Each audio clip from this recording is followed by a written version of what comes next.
Guys सबसे पहले ये रील देखो, उसके बाद इसका फनी कमेंट पढ़ेंगे।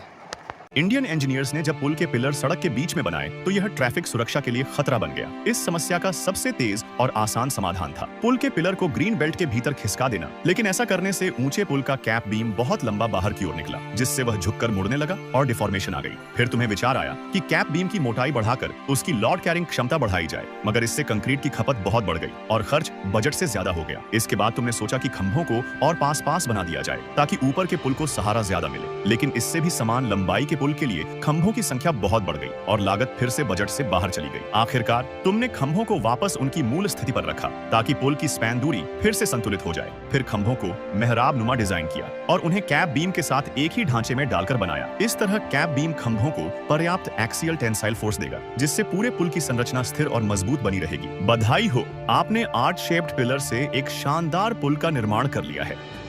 तो चलिए शुरू करते हैं। YouTube IIT academy. मम्मी मैं तो इसको बात सुनकर इंजीनियर बन गया। घर पे बैठे बैठे मैं इंजीनियर की पढ़ाई कर ली।